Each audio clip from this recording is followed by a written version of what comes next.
Hey everyone, Kane here. I just wanted to let you know that this episode is one of our backup episodes from quite a while back, so it is going to be very different.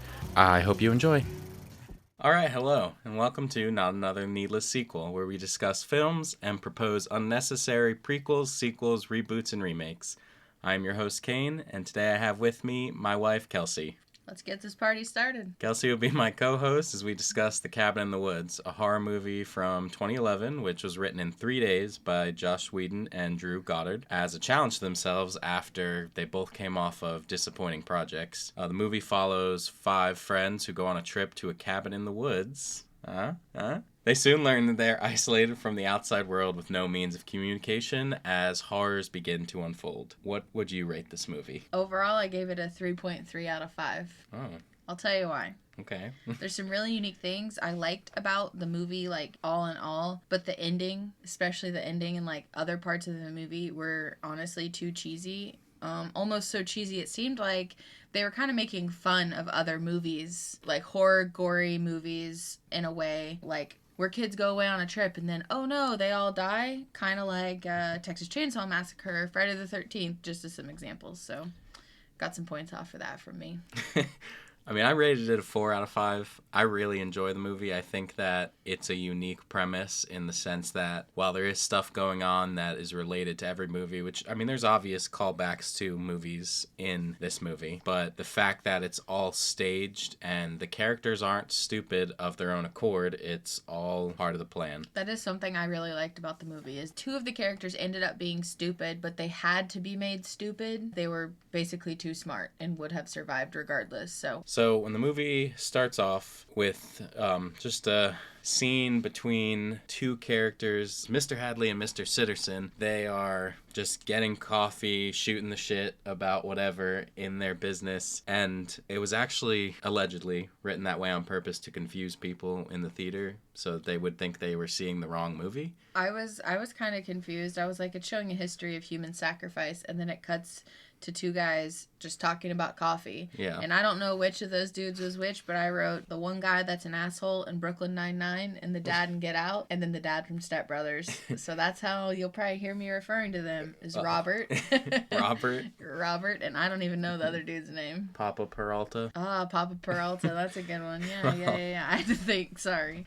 Was he also the guy from Billy Madison? When he was like, You know business ethics, and he's Was like, he? the thing about ethics is, yeah, I'm pretty sure he was the bad guy in that. Hell, I'd have He's to... never anybody any good. We'll have to look that up. But, I'm not sure. I'm pretty sure. Well, I absolutely love the obnoxious title card that pops up during that scene. It plays like this horrendous, scary music. I made a note about that too. I said scary music into title seems pretty typical. I mean, it's just like you're seeing nothing on the screen and then just in your face. I love the title card. I thought it, like I said, I thought it was a callback to like how your typical scary movie would go. And I was trying to make predictions. I'm pretty good at predicting movies, and I was trying to make predictions throughout this whole thing as it's like what I thought in that moment. I was semi-right, mostly wrong though. I mean, it's got quite a premise that you wouldn't be able to lay out right away. It's confusing to see them in the lab and then cut to these kids. I think the first scene you see is Anna Hutchinson's character Jules is talking about how her hair is now blonde. And I was wondering if that was due to the chems that they were sneaking them in the movie at some point before we ever saw to get them to kind of make these dumb decisions. They do mention that later in the movie that they were giving them chemicals to kind of lead all this. But they were only giving her blonde character and Chris Hemsworth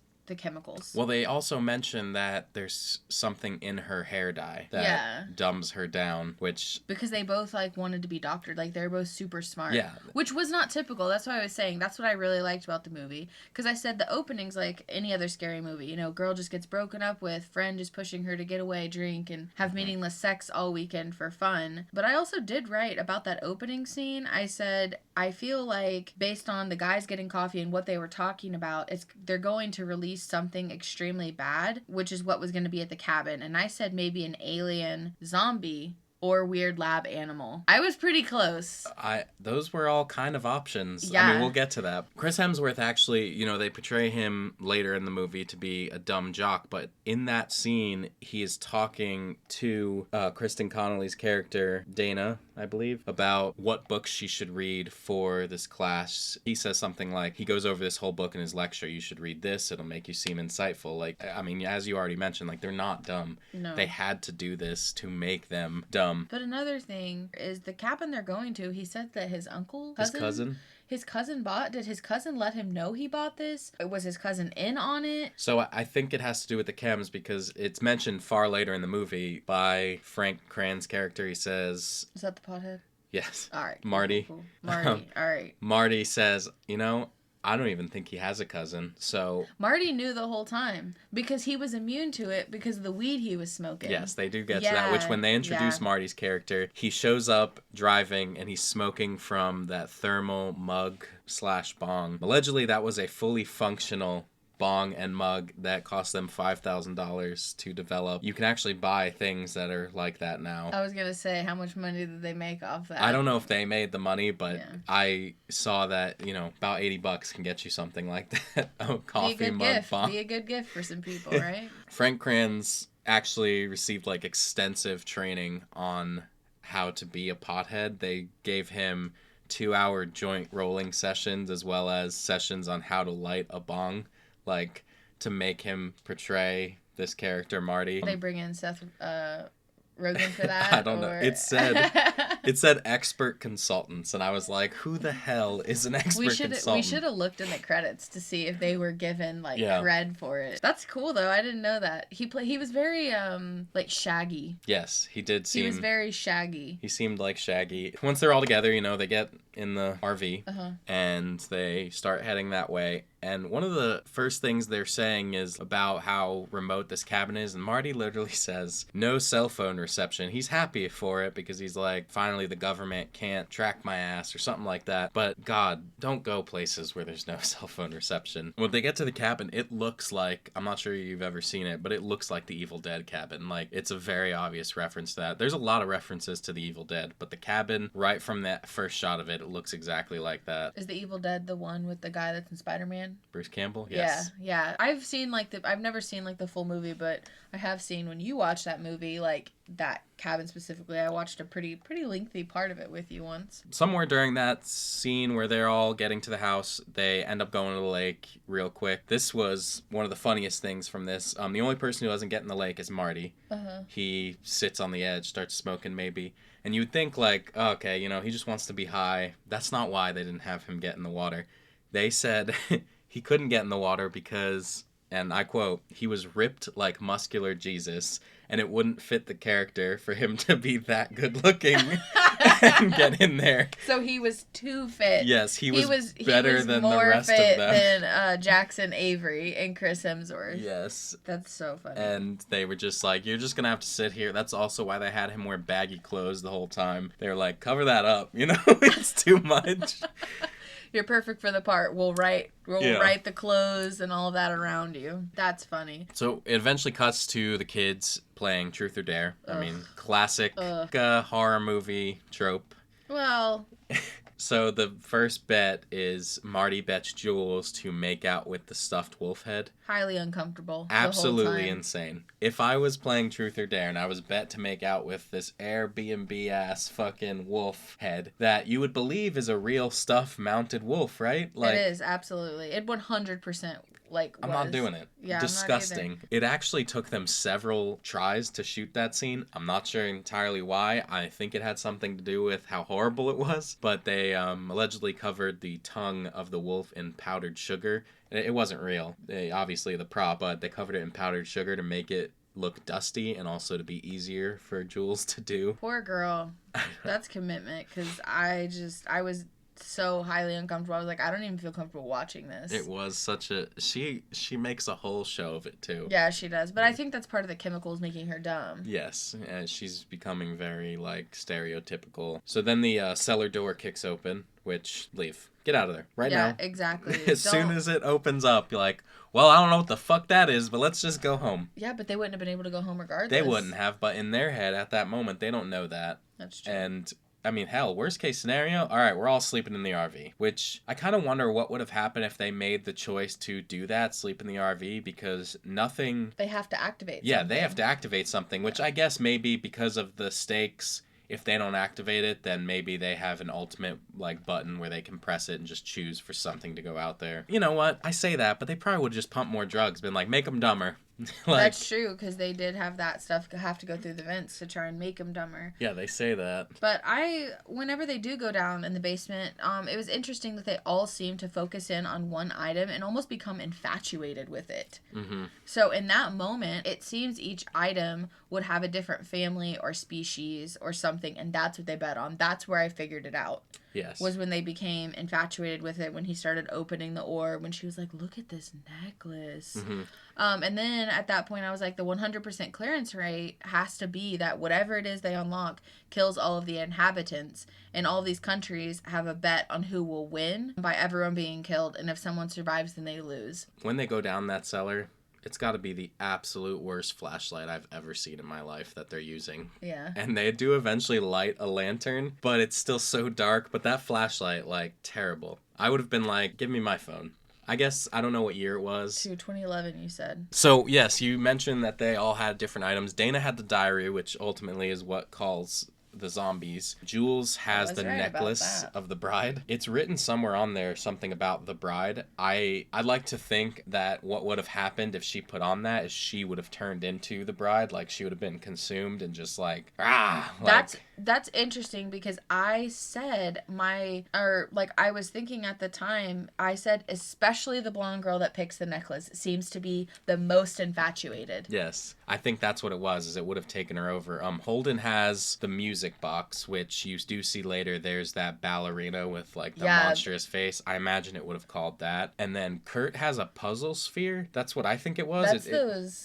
Those people look the creepiest to me. What I was thinking is, I don't believe you've ever seen Hellraiser, but Hellraiser... I know what he looks like, yeah, though. He's got That's the what pins the in dude his looks face. like. So there's that dude with the saws in his face later. Hellraiser typically has like this... There's like this puzzle box that comes into play in the movies. I think it would have called the dude with the saws in his face. Like there was a fortune teller machine down there, like, you know, from the movie Big. Mm-hmm. I was like, what is that called? Like I was just really interested in that one. Like I wonder what that calls. I'm interested on what would have called the big old spider. It is interesting to think what calls each thing, like what other options there were. Like you could nearly make a sequel that's just the same cabin. So they do read out the Latin on that book, unfortunately. Which, again, it's the chemicals, so it's hard to say this, but how dumb can you be?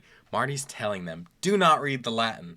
Like, yeah, it is, again, another stereotype, like, this is bad. It comes into play, though, later when Dana, wasn't that the redhead's name? Yes. Dana, doesn't believe Marty because he's high. So nobody takes him seriously because of how high he is the whole time. And that's why they're, not, listening to him. I do like when they cut back after they do summon the zombies. Mm-hmm. They cut back to the lab where they're showing on the other screens these other locations. Now, I do apologize. I don't know how to say these correctly. My geography is absolutely terrible. I'm not a man of the world. But Kyoto has the Japanese ghost. It's very reminiscent of very traditional Japanese ghost stories. But, the movies like The Ring and The Grudge. And I've seen The Ring, not The Grudge. Okay, yeah. So it's very typical that their ghost looks something like that in the stories that have at least reached me. They're terrorizing a classroom of kids. Now, the directors later talked about how it's different, the ritual's different for different cultures, but my initial thought was, are you telling me that these kids are fitting the jock, the athlete, the whore? I was like, this can't happen. Literally. There's a place, Rangoon, which I was interested on what was happening in these other places because it appeared, it's hard to tell, you see it 5 seconds on the screen, just looked like a natural disaster there. Berlin looked like a fire at a church. Stockholm looked like another natural disaster or a fire. Buenos Aires did have a large King Kong-sized gorilla that looked to be dead on the floor with horns. They failed, which, you telling me they took that out? I guess they did. That's what I was thinking because, we're getting a little ahead here, but, they were like literally stabbing those zombies in the head and they still didn't die. Which, I mean, the gorilla, maybe, maybe that one does die. Maybe it just lives like a normal gorilla. But if they only have to kill a certain amount of people, which again, the directors later said, oh, it's different for everyone. But like, this gorilla couldn't take out 5 people before they took it out. I know. Like, I know. It took a helicopter to take out King Kong. yeah. After that, they go back to the friend group. They're still not aware of the zombies. Well, Jules and Kurt end up leaving the cabin to have sex outside, I guess. Not a good choice. Just go to the bedroom. Right, there's bedrooms. But again, it was part of the chemicals. Like, nothing can be questioned by them. It's hard. Like, everything they do, you can just be like, well, it was the chemicals. It was the chemicals. They're not usually that dumb. Yeah. But they go outside, and it's just, sex in the moss is crazy. You're telling me none of them bugs are bothering you? It's probably just, like, wet on the moss, like... There's no way it's comfortable. There's going to be rocks that are hidden that are just stabbing you. Like, I can't imagine how much of, I guess, gas form Viagra they must have been pumping into that forest to get them to be like, this is it. This is going to work. Yeah, she dies, we think, and I said they had to dumb them up because they saw them as the strongest, so they needed to take them out first. When it cuts back to Marty, he's hearing disembodied voices that are saying, like, I'm going for a walk. And I guess they're trying to put the idea in his head to go for a walk, which he gets it, but also, like, it be like that when you're high. Sometimes you just are, like, I don't want to say hearing voices. That'd probably be a little more serious, but you're almost suggestible a little bit. Like, you can, if somebody was like, you want to go for a walk, you might be like, yeah. Well, this is my personal experience, at least. I might be like, yes. Or you might be like, ha ha ha. I might just laugh and say, nah, I don't want to do that. I'm here on the couch. Yeah. Well, when Marty decides to go for a walk, ultimately, he does go on a small walk. He walks by Dana and Holden on the couch. They were making out. He says, he's got a husband bulge. Yep, he does. I wrote that down as well. I mean, that's mentioned earlier in the diary, which is gross when they mention it in the diary. But it's hilarious when he says that he's walking by. Yeah, cock block of the century right there. So then when he goes on that walk, Chris Hemsworth comes just, barreling through, screaming about what's going on. They get in the house. They kind of have a scuffle with the zombies, like, back and forth there. I laughed because Chris Hemsworth just absolutely clotheslines this, like, girl. Like, the zombie girl. He just, boom, just takes her out with his arm just real quick. That was... grand. Yeah, like, even after getting stabbed and all of that, he was still one of the strongest. Yeah, which, that was crazy. He did get stabbed, like, in his back shoulder sort of area. Marty, I believe, that's when he gets taken out the window. I thought he was dead. Yeah. He does, because he gets stabbed and then he disappears. You believe Marty's gone. You're like, no, Marty, I was so sad. Yes, so then it's just Dana, Kurt, and Holden. They're like, we're gonna get out of here. But yeah, they get in the RV, they go, and then Chris Hemsworth gives, like, a speech. He's gonna bring back cops. He's gonna take this motorbike and jump this ravine. He's gonna return with help. It's been said that scene where he's giving that speech to them and directing them was how he got the job on Red Dawn, because they were like, he's good at being a leader. Well, he doesn't last long in Red Dawn, if anyone's seen that movie. Sorry for the spoiler. He didn't last long after that speech. It's unintentionally funny to me. It's sad, but it was funny to me how he just absolutely just, boom, is flat against that wall. Well, what's funnier about it is I remember watching the movie. I had never seen this movie before, but you had when we watched it. And you're like... like snickering right as he's like giving the speech, and I'm like, why are you laughing right now? Then he hits that wall, which made me think back to the hawk at the beginning. That was foreshadowing as to what was going to happen to him. Yeah. That Kimmis does make a comment that's because she's worried. She's like, if we let the ancient ones rise. And in that moment I was like, maybe they have to make these sacrifices for humanity, or the ancient ones will kill the rest of the humans. But it wasn't until that moment until I like put everything together, which is pretty close to the end, I guess. But yeah, I mean, after that they head back towards the cabin, Dana and Holden, but Holden dies in the RV, and eventually Dana makes it back to Marty, who, surprise, is alive and has found an elevator shaft. When she goes with Marty down there, they, are seeing all of the different monsters. They do get into, like, a control room area, and they purge the facility. Why does that button exist? I have no idea. For purging the facility, if you have to get rid of this facility, it needs to explode in my head. Because all of these monsters, the purge button opens every cage. Yeah, it was very poor design on the United States part. What were you thinking? Was it that all the monsters would kill each other if there was nothing else? Yeah, like, do all other countries have a purge button? Those monsters weren't attacking one another. They were only attacking humans. That's true. They had an opportunity to attack each other. Yeah, they did. They were like, nah, we've been in this cages. We understand. Yeah. Whenever everything's going crazy down there and all the monsters are attacking, Mr. Hadley finally gets to see a merman, and goodness was it disgusting and horrendous for his blowhole to be blowing blood out of the back. Yeah, it was disgusting, but I did like the fact that he died from the merman, and he was so upset that he was like, there's a merman, but he was so upset that like that's what was gonna kill him. Well, apparently that merman scene had to be shot exactly like in one take because it was making such a mess.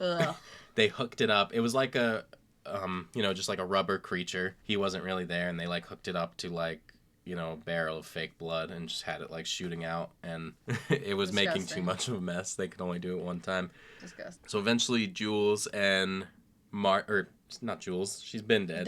Dana and Marty make it to like the sacrifice chamber where they have all the stone things filling up with blood. Right. And then they meet the director who comes out, tells them what's going on. It's Sigourney Weaver. Mm-hmm. She's horror movie icon. Mm-hmm. Alien movies, obviously. They actually almost got Bruce Campbell. They wanted to, which I love Sigourney Weaver. She plays she played great in the Alien movies, but I think in more recent things we've seen her in, she plays a very good bad guy. Like, she's very threatening when she comes on screen. I would love to have Bruce Campbell. I think he's hilarious, but I'm not sure he would have been as threatening. I think it would have been almost funnier. Yeah. Ultimately, she's giving the speech to them. This is what needs to happen. Dana points the gun at Marty, and ultimately she decides not to kill him. Do you think she made the right choice? That's a loaded question. I know. I mean... But imagine for you. You have to imagine a group of 5... In the world today?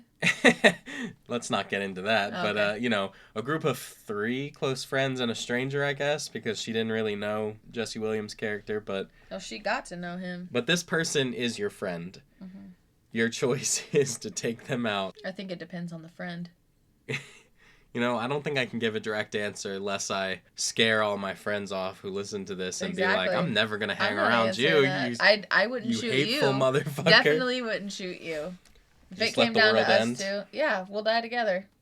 Well, that's the choice they made. I mean, allegedly these gods were going to come out. I mean, the movie does end. The final scene is just this massive Titan arm coming out of the ground and slamming down. So you assume they're going to just take out the world, right? Yeah. I think if it was that big of stakes, I would be down there handling the business myself. That's the end of the movie.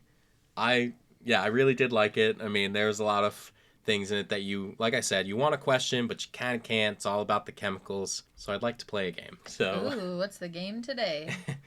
I'm calling it this or that. Oh, okay. So. Do I say this or that? It's going to be you. Yes. Oh, okay. So they created over 60 different monsters for this movie. Ultimately, even ones that you saw just in the cages, ones you saw attacking, they had to make a lot of monsters. So I'm going to give you 2 monsters, and I want you to pick which one either you'd rather deal with or you think you could handle, you could live, whatever you think. You have to pick one. And whatever your choice is going to carry over to the next choice. Okay. So first monster, the clown. If you remember, the clown had a knife. You'd almost think it was a reference to It or Killer Clowns from Space. And then Kiko, the Japanese ghost, which was the one that was in Kyoto trying to take out the schoolgirls. I have a question. Yes. Do I know the ritual song that turns it into a frog? Nope. You don't know anything about how to defeat either of these. The killer clown. Okay. Even though you saw the killer clown get shot 3 times and nothing happened. I think I could cut his head off, right? I mean... It's a ghost. It could go through me. What do you, like... You're right. The killer clown. Okay. Okay. Alright, so the killer clown and then the zombie redneck torture family that did... Zombie redneck torture family. Okay. Zombie redneck torture family. How many of them do I have to fight? All of them? No, I don't have one? 60 options here. Oh, you mean... Yeah, of the family. No, you have to fight the whole thing. Oh, I can do it. Okay. I'll get So you're that- going I'll based get- off can you fight them? I'll get the little girl on my side. Okay. Zombie Redneck Torture Family, and then it was on the betting board. We never saw it. Alien Beast, so I'm thinking like the alien from Zombie Alien. Redneck Torture Family. Okay. Zombie Redneck Torture Family. You're not going to like this one, but it was also on the board. You do see it, but you don't see much of it. Zombie Redneck Torture Family or Angry Molesting Tree. Yeah. So Angry Molesting Tree is a reference to The Evil Dead. It's a terrible scene, but both in the original and the remake, there is a tree that, well, it does its thing on somebody to death. So, Zombie Redneck Torture Family or Do I have tools? tools for... Do I have like a weapon? Let's say you're at your home. So you can get anything you have at your home. Zombie Redneck Torture Family. Okay. Zombie Redneck Torture Family or Giant Snake? Zombie Redneck Torture Family. Zombie Redneck Torture Family or the Jack-O-Lantern. I don't believe you see too much of it, but we're talking like old school guy with Jack-O-Lantern head that breathes fire. He already breathes fire. Yes, out of his I Jack-O-Lantern. have a question. Yes. If I had a fire extinguisher, would that keep him from being able to breathe fire? I'm going to say yes. That seems very much like a Scooby-Doo solution, but I think we can go with it. Jack-O-lantern. Okay, Jack-O-Lantern or Killbot. So the Killbot was the one that looked like the Boston Dynamics walking dog robot. Jack-O-lantern. Okay. Jack-O-Lantern or Merman? Jack-O-lantern. Jack-O-Lantern or Unicorn? Can the unicorn only stab me with his corn? Yeah, that's all. Well, let's say he could kick you too, like a horse could, if he can get his back legs. However, I have anything like in our home. Anything you'd be able to get if something like In if the our unicorn home. started breaking into this house. I mean, it'd have to try pretty hard to break in first. It's got a horn, you know? Yeah, but I would mean, say a mythical creature like a unicorn's horn is strongest material on Earth. Could break through anything. So you're saying it's vibranium? Sure, but it could. Jack-o'-lantern. If you're saying Okay, it's vibranium, That's it's it. jack-o'-lantern. That's the end. Jack-o'-lantern. That's your ultimate decision. I'm telling you, I feel like that'd be the easiest one. First off, the only reason it beat out Zombie Redneck Torture Family is because there's 4 members. Yeah. And, Versus the jack-o'-lantern. and if I have a full fire extinguisher, I'm I'm going to put out his fire. I have weapons. I'm just foreseeing you putting out the fire, and then again, in a very Scooby-Doo manner, him getting like sad and then like shaking it off and relighting his head. But I have, in that amount of time, he would be sad. I could take him down. Smash his pumpkin. Yeah. Like the Gross. Smashing Pumpkins. Gross. The band? No? No, absolutely not. Okay. Terrible reference. Well, let's move on to our sequel ideas. Uh-huh. So, we'll start with you. Why are you always starting with me? Well, as the Is it- guest. It's just because you think yours is better. No. I can go first. No, it's fine. Don't worry about Should it. should If that you be steal how we do it? Well, no, because listen. The viewers, whatever, listeners, whatever, can decide who they want to go first in the future. But for now, Mm-hmm. I have to go first because if I go second, I'm going to be like, what if we had the same idea? I'm going to be like, you stole my idea. Okay. So instead of bloody pictures, like, at the beginning, showing, like, the sacrifices. It's showing, like, So I feel like this movie, like, the intro to the movie would start, like, thousands of years in the past and briefly reveal how the ancient ones, like, how somebody convinced them to accept sacrifices. Yeah. Because it's something that they don't really go into. They're just like, they agreed, like, Yeah, okay. they agreed. Why would they agree? Yeah, why would you ever agree if they could take over the world? So I think it has to start with how they accepted the sacrifice. And then, which nations did they agree with? Did they agree with all nations? Did it only start out with one? And how, like, each nation or place agreed to the deal? Because I feel like they could be like, oh, well, we'll accept it. And they're like, well, we only get one chance. What if we set up 10 places? Something like how they came to the present day deal. I like that. And then after that, it's going to show the origin story of the original bad guy. Because I don't imagine they got all of these creatures in 1 year. Yeah. Because they do this yearly. It's 1 day a year. So it's going to show, like, who was first, whether it could have been the jack-o'-lantern, let's just use him for example, how they got him how they trapped him, all of that. Then it's going to show they're like, oh, well, maybe after like one guy fails, they're like, we have to have more than one because we can't use him anymore. Like he's dead. Yeah. And so they're going to show how they collect them like over time. I'm imagining like montage. Yeah. Maybe Okay. like 9 Inch Nails montage. You know what I'm talking about? That'd be a good song to do. Yeah. Okay.